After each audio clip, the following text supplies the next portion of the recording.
Recently, I've started getting into film.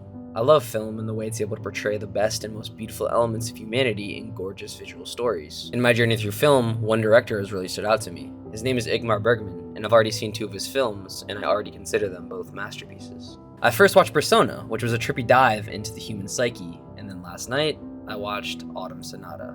From the surface, Autumn Sonata is about a mother and a daughter and their complex relationship, but as the story unfolds, we learn more and more about the relationship and why it is complex. This film tackles themes of child neglect, generational trauma, coping mechanisms, grief, and so much more in such a beautiful but painful way. The story is so tragic and painful to watch, but the cinematography is so gentle and warm.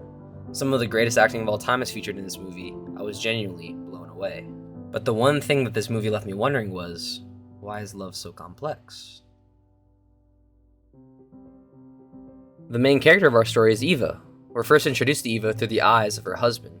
We quickly learn from a passage out of her book that she feels alone. She feels isolated. She's extremely kind and even cares for her disabled sister, which we later learn was cast aside by her mother and put into a home rather than cared for by family. The deeper and deeper we get into the story, we learn more about Eva and her mother. As a child, Eva never felt love from her mom. She was always away focusing on music, and this made Eva depressed and feel isolated and alone. Despite having her father who always tried to cheer her up, she was still missing her mother. Her mother's neglect of her in turn caused her to hate herself. She didn't feel like she was worthy of anyone's love because she couldn't even get it from the person who's supposed to love you. Every interaction Eva's mother would have with her seemed fake and only an act. Every chance she got to get away from her daughter and her husband, she would. She was unfaithful and only cared for music. This neglect, this lack of a motherly figure, this treatment she experienced as a young child is the reason why she was for so long incapable of love. Throughout her entire life up to that point, she was only able to love one person, and that was her son, Eric. In this film, both Eva and Charlotte have moments of expressing their grief. For Charlotte, it was her longtime music partner, Leonardo. Charlotte's connection to him was through music, and that is probably why Charlotte cared for him so much. Music was her life, and for many reasons, music was the love of her life. And part of that love was lost when Leonardo had died. With Eva, she lost her son, Eric, the one person she was actually capable of loving in her life. We see beautiful moments of Eva just sitting in the nursery room. She hasn't taken anything down because it reminds her of the love she had for Eric. Just being in that room is the one thing that allows her to feel even an ounce of the love she felt when holding him, hugging him, just being with him. This pain, this grief she holds so silently in her heart and never shows to anyone is portrayed so beautifully in this movie.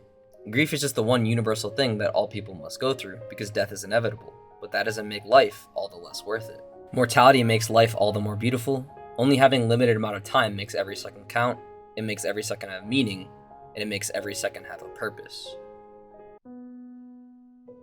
Charlotte's story is very similar to Eva's. Charlotte too, like Eva, was neglected as a child. She never experienced love, so she had to find something to pour her love into. And for her, it was music.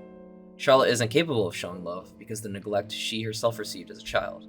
This in turn caused her to neglect Eva. Charlotte wants to be a good mother, but she isn't capable of feeling any sort of love for her daughters.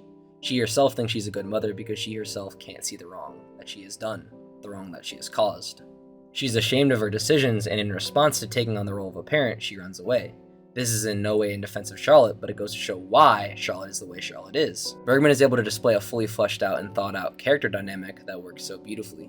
Because of the neglect that Eva experienced as a child, like she said in the film, she hated when her mother was home, but she also hated when she was away at the same time. This trauma that her mother caused her is the reason why she longs so much to be loved, to feel love. The only time she truly felt love was with her son, and he passed. This film is an example of the human drive to feel anything in resemblance of love. This is why people put themselves in abusive relationships, because we define our self-worth through love. This film is a beautiful way at looking at the feeling of love and truly embracing what it is, because at the end of the day, all of us are really just longing for that feeling of love.